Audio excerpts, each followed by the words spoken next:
ॐ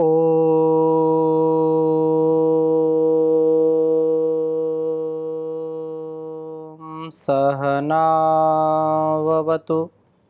सहनौ भुनक्तु सह वीर्यं करवावहै तेजस्विनावधीतमस्तु मा विद्विषावहै।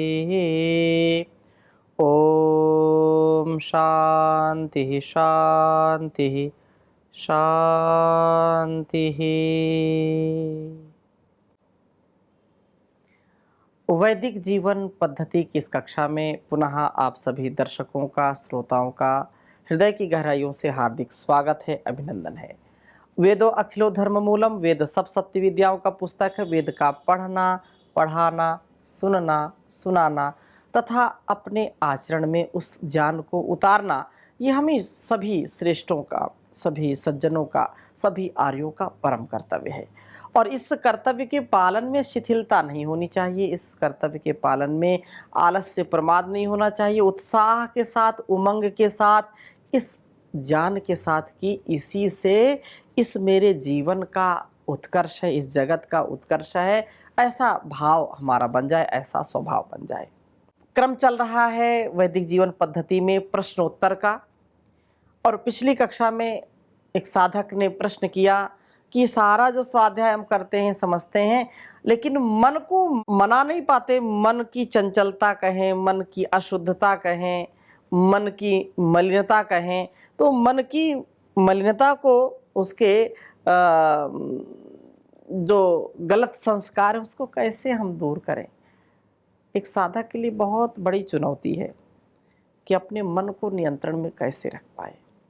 वेदों का उपदेश तो है, और वेदों में ये भी आगाह किया है, पिछली कक्षा में भी हमने चर्चा की थी कि परो पे ही मनस पापा, ऐ मेरे मन के पाप मेरे से दूर हो जाओ, मेरे से दूर से ही बात करना, मेरे पास आना भी नहीं, तुम जंगल में चले जाओ, तो बहुत सारे पेड़ पौधे उनके पास जाओ, लेकिन मेरे पास आना नहीं, मेरे पास फटकना भी नहीं, मेरे मन के पाप मेरे से दूर हो जाओ। लेकिन ये मन उल्लू का पट्टा है।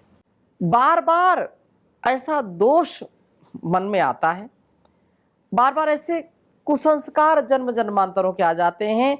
विषय को देख करके आलंबन पाने पर वो कुसंस्कार उद्बुद्ध हो जाते हैं और व्यक्ति धराशायी हो जाता है। जैसे खेत में किसान बहुत परिश्रम करता है, फसल बो दी, पानी दे दिया, सब कुछ कर दिया, लेकिन उसमें जो अंकुरण है, जो बीज उसने बोए हैं, जो चाहता है कि ये फसल हो, उस फसल के पहले ही बहुत ऐसे खरपतवार अपना स्थान बना लेते हैं और फसल को दबाने का, उस बीज के अंकुरण को दबाने का, उस छोटे से नन्हे से पौधे को दबाने का खूब प्रयास करते हैं। ऐसे ही हमारे मन के कुसंस्कार हैं, जन्म जन्मांतरों के जो कुसंस्कार हैं, या ये कहें कि जो व्यवहार हम इस लोक से सीख लेते हैं, जो बार बार करते हैं, उसके कारण से हमारे इन स्वभावों में बहुत गिरावट आ जाती है। हम बहुत बनावटी जीवन जीने लगते हैं, हम आवरण ओढ़ लेते हैं, गिरगिट के तरीके रंग बदलने लगते हैं। कब? जब हमको स्वार्थ सिद्धि करनी होती है। हम छोटे छोटे स्वार्थों में फंस करके जैसा देश वैसा भेष बना लेते हैं। ये बात किसी दूसरे अर्थ में कहनी चाहिए, लेकिन कुछ लोग ऐसा होते हैं, जैसा देश वैसा भेष। आप जुआरियों के पास गए तो जुआरी बन जाइए, शराबी के पास गए तो शराबी बन जाइए, कहीं मंदिर में गए पुजारियों के साथ जाइए तो पुजारी बन जाइए। ये जो धारणा है, ये जो कुत्सित विचार है, ये कभी भी जीवन का उद्धार नहीं कर सकता है।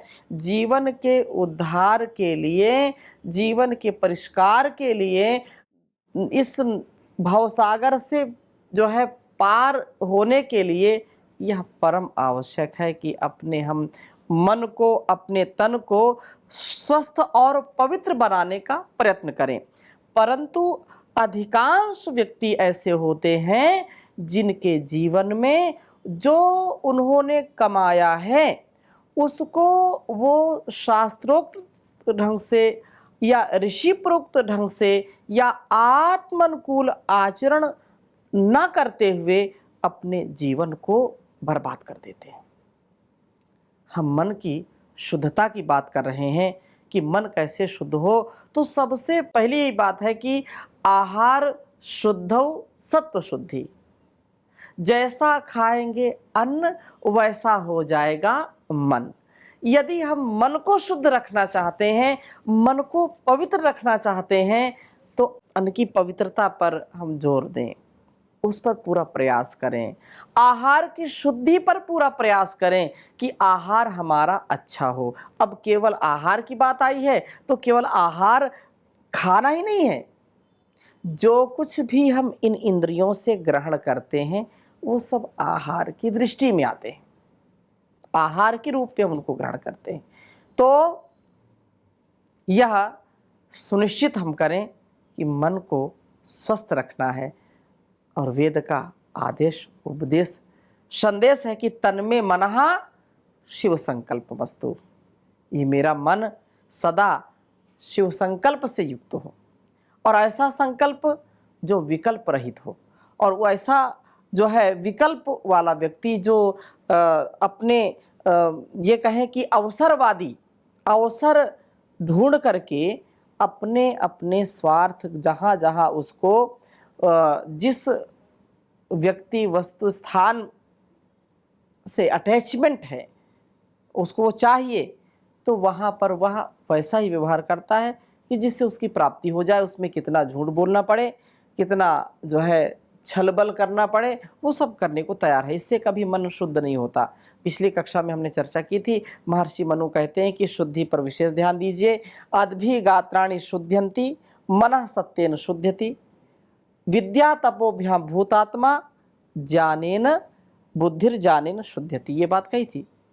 तो जहाँ जिसकी बुद्धि भ्रष्ट हो गई है, नष्ट हो गई है, तो ऐसा व्यक्ति कैसे मन को अच्छा कर सकता है।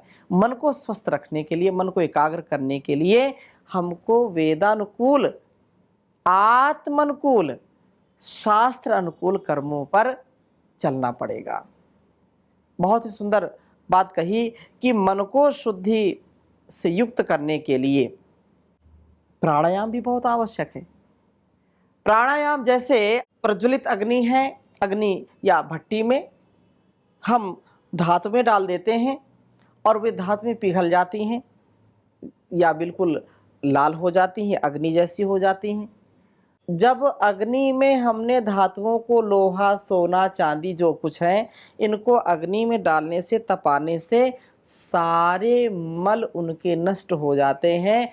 ऐसे ही प्राण साधना से, योग साधना से हमारे मन के सारे मैल धुल जाते हैं, हमारे मन के सारे मैल नष्ट हो जाते हैं।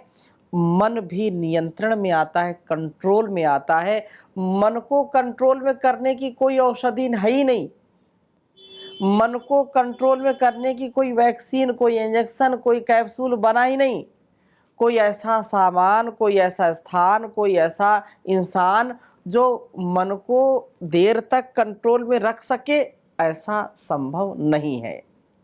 मन को यदि कंट्रोल में रखना है, मन की यदि कुसंस्कार की प्रवृत्ति को या जो है उस वृत्ति को हमको नियंत्रण में करना है, तो ऋषियों ने बहुत उत्तम साधन बताया है कि प्राणायाम करो, व्यायाम करो। व्यायाम करने से भी मन स्थिर होता है, शरीर तो स्थिर होता ही होता है। और प्राण साधना से, योग विद्या से, प्राणायाम करने से ये हमारा मन स्थगित हो जाता है, स्थिर हो जाता है। यह क्रियाशील जो बहुत चंचल है उसमें स्थिरता आ जाती, स्थैर्य आ जाता है। तो कहा कि चले वाते चलम चित्तम निश्चले निश्चलम भवेत योगी स्थाणुत्वम आपनोति ततो वायुम निरोधयेत। ये कहा कि जो है चले वाते चलम चित्तम, जब प्राण अस्थिर होते हैं तो मन भी अस्थिर होता है, और जब प्राण स्थिर होते हैं तो मन भी स्थिर होने लगता है।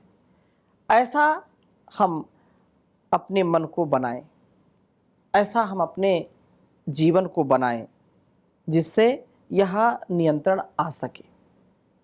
चले वाते चलम चित्तम, निश्चले निश्चलम भवेत।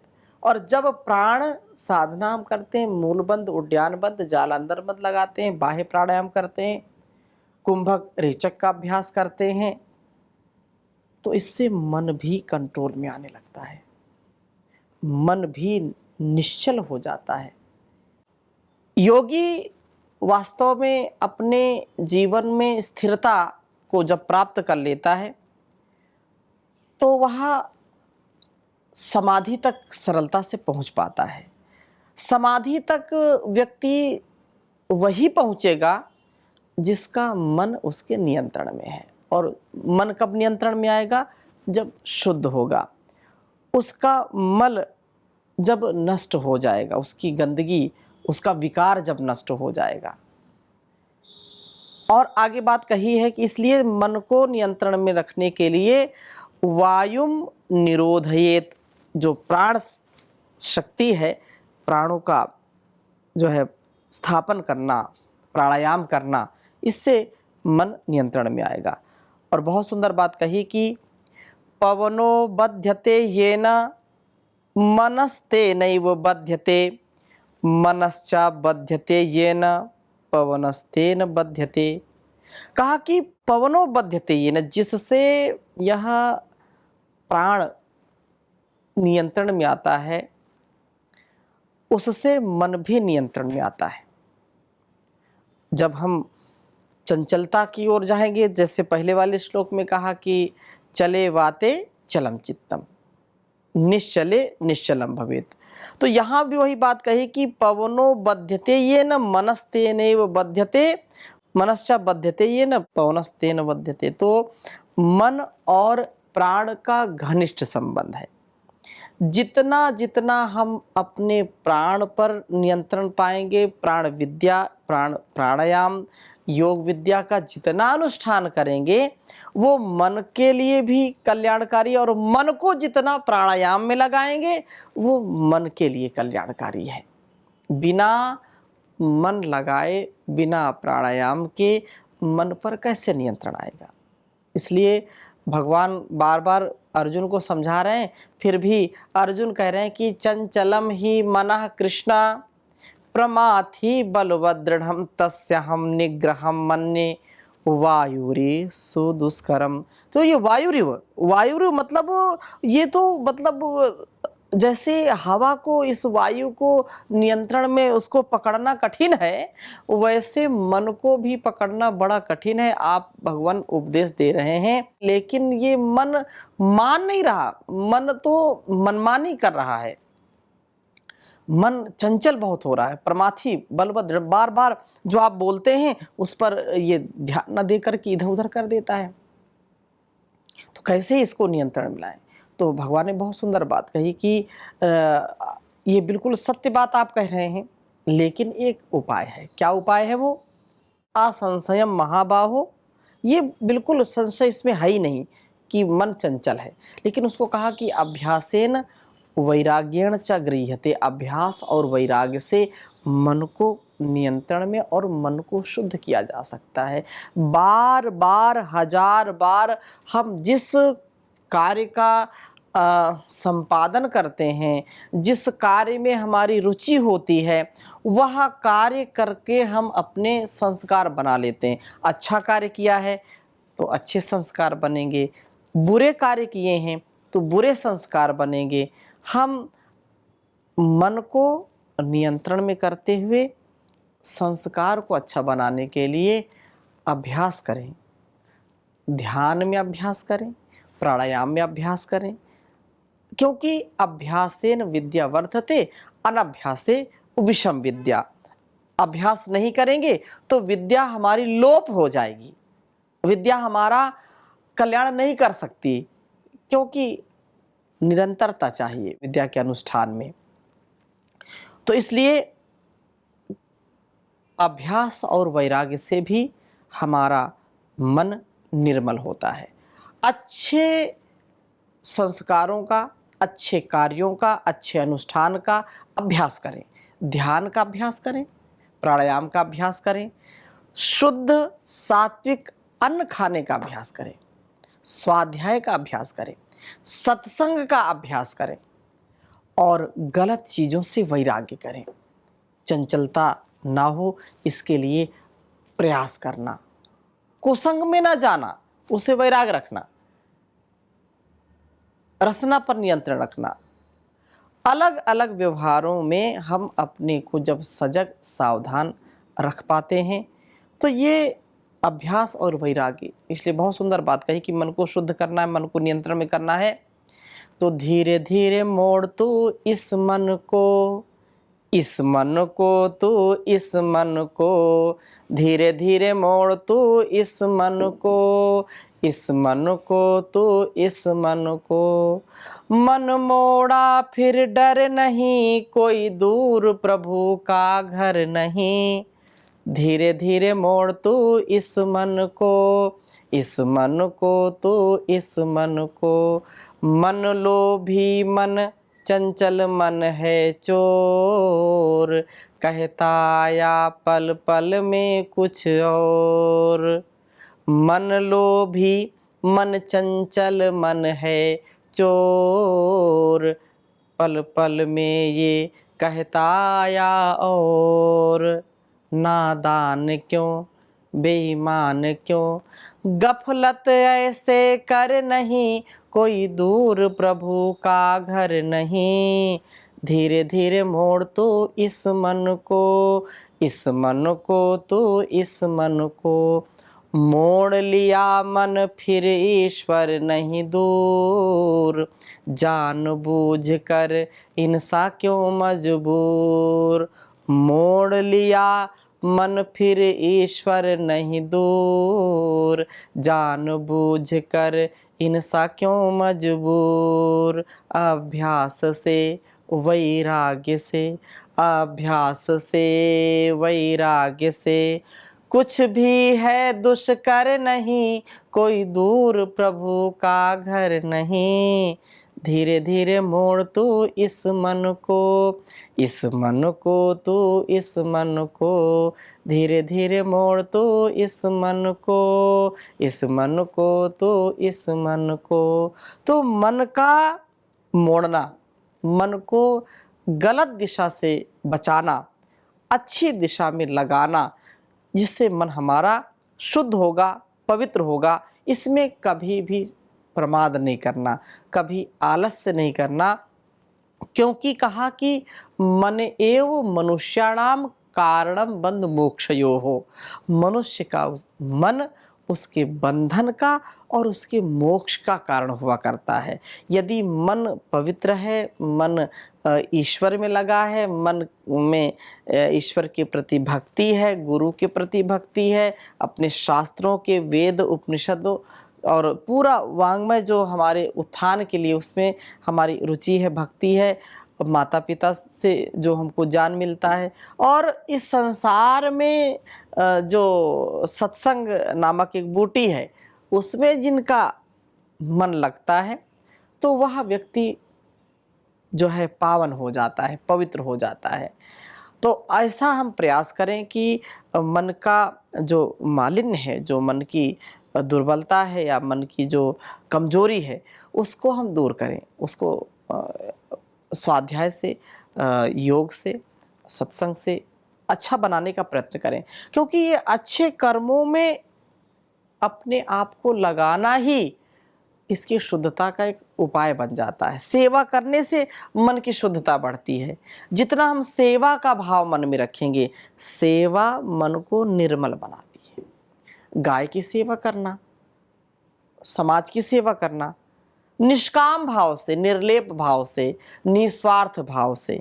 जो निस्वार्थ भाव से, निष्काम भाव से सेवा करता है तो उसका मन भी पवित्र हो जाता है, मन निर्मल हो जाता है। तो जो प्रश्न किया है कि मन की निर्मलता कैसे आए, कैसे हम सजग रहें, कैसे भक्ति में मन लगे, तो यह मन का यह बहुत उत्तम। और जिसने मन को नहीं साधा है, जिसने अपने जीवन को नहीं साधा है, उसका जीवन कभी उत्थान को प्राप्त नहीं हो सकता, पतन को प्राप्त होगा। इसलिए मन की चंचलता को दूर करके मन का ठहराव, मन की साधना करें। और मन के लिए कहा, तोरा मन दर्पण कहलावे। जो सही है अपने जीवन के लिए, अपने जगत के लिए, वो हमारे मन में सारी चीजें आती हैं। मन देवता भी है और मन असुर भी है, ये लेवता भी है, सब कुछ छीन लेता है। तो मन को कैसे कंट्रोल में करें? अच्छे काम करके, भले काम करके। भले काम करके व्यक्ति भला बन जाएगा। इसलिए बहुत सुंदर बात कही है कि कर ले भला होगा भला, अंत भला है। कर ले भला होगा भला, अंत भला है। बस यही संसार में जीने की कला है, बस यही संसार में जीने की कला है। जिसने नेकी बदी को विचारा, भेद जीवन का समझा वो सारा। जिसने नेकी बदी को विचारा, भेद जीवन का समझा वो सारा। रंग भरी दुनिया से वह मुंह मोड़ चला है। आकर्षण से वो बच जाता है, नहीं तो हर चौराहे पर ठग बैठे हुए हैं। हर जो है मंजिल को पाने के लिए हर स्थान पर लुटेरे बैठे हुए हैं। इसलिए इसको साधना है। कैसे? कि जिसने नेकी बदी को विचारा, भेद जीवन का समझा वो सारा।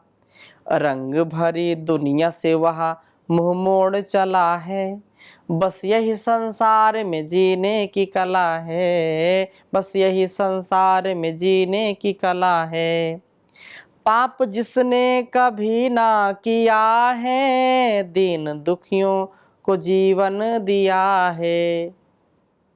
पाप जिसने कभी ना किया है, दीन दुखियों को जीवन दिया है। उनका हरा भरा बाग सदा फूला फला है, उनका हरा भरा बाग सदा फूला फला है। बस यही संसार में जीने की कला है, बस यही संसार में जीने की कला है। उस पिता की शरण में जो आया, ईश भक्ति में मन को लगाया। उस पिता की शरण में जो आया, ईश भक्ति में मन को लगाया। क्रोध की अग्नि में कभी वो न जला है, क्रोध की अग्नि में कभी वो न जला है। बस यही संसार में जीने की कला है, बस यही संसार में जीने की कला है। कर ले भला होगा भला, अंत भला है। बस यही संसार में जीने की कला है, बस यही संसार में जीने की कला है। शोक सिंधु से चाहते हो तरना, भूल कर भी बुरा कुछ न करना। शोक सिंधु से चाहते हो तरना, भूल कर भी बुरा कुछ न करना। भूल करके बुरा कुछ न करना। जीवन के सत्य पर चलने की यही कला है, बस यही संसार में जीने की कला है।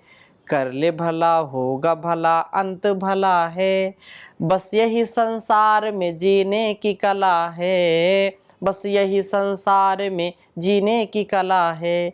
तो हम अपने जीवन में निष्काम होकर के, अब निरहंकार निर्विकार होकर के द्वंद्वों से, दुखों से पार उतरने के लिए हम नित्य प्रति साधना करें, ध्यान करें, जप करें, तप करें, स्वाध्याय करें, सत्संग करें और इस प्रकार से मन को शुद्ध करें।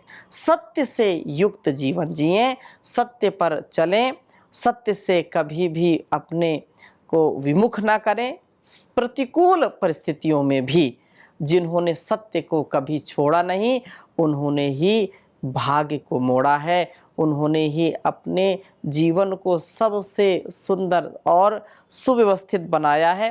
तो जो बहुत सुंदर यहाँ पर आपने प्रश्न किया कि हमारा जो मन है वो कैसे ठीक हो, तो हमने जो ऋषियों की बातें हैं आपके समक्ष रखी हैं।